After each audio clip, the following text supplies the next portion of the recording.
গত কয়েক বছর ধরে কথিত আয়নাঘরের কথা শোনা যাচ্ছিল, কিন্তু এর অবস্থান কোথায়, কাদের রাখা হয়েছে, এই নিয়ে ধোঁয়াশা কাটছিল না।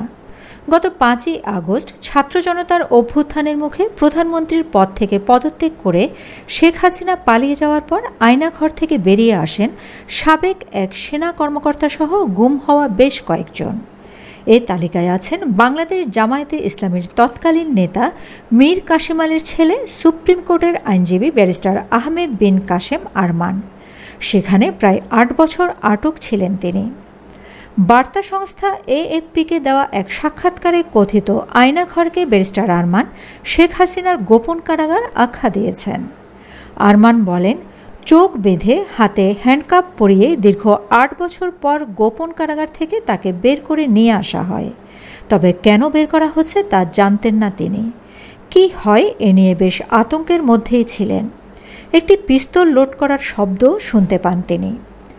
গুলি করার বদলে এদিন ঢাকার উপকণ্ঠের একটি কর্দমাক্ত জায়গায় গাড়ি থেকে জীবিত অবস্থায় ফেলে দেওয়া হয় 40 বছর বয়সী এই ব্যারিস্টারকে।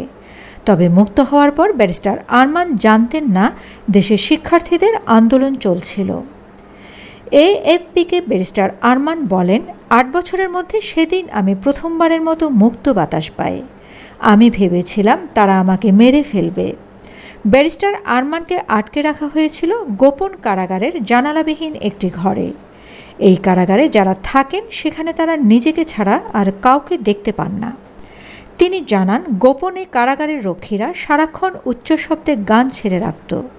এজন্য আজান শোনা যেত না এবং কখন কোন নামাজের সময় হয়েছে তা বোঝা যেত না। এছাড়া কত সময় আটকে আছেন সেটিও বোঝার উপায় ছিল না।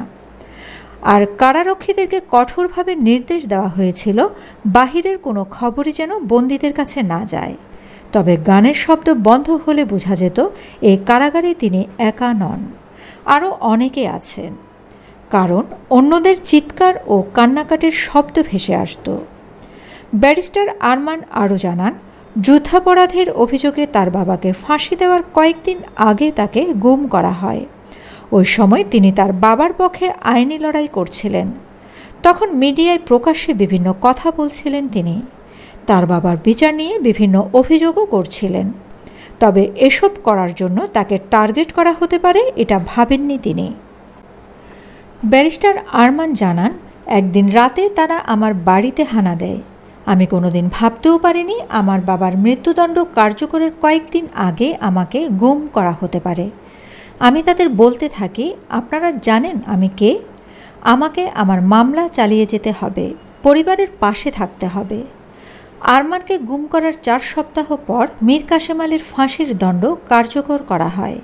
কিন্তু সে খবর আরমান জানতে পারেন আরও 3 বছর পর।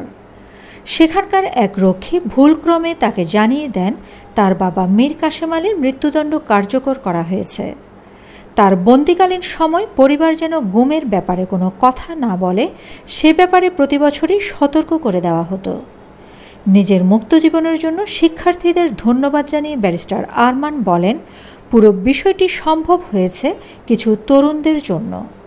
যখন আমি এসব শিশু বাচ্চাদের দেখি, আমি সত্যিই আশা দেখি এটি একটি সুযোগ হবে যেখানে বাংলাদেশ নতুন দিক খুঁজে পাবে। Shamima Chowdhury Shammi, BNN News 24।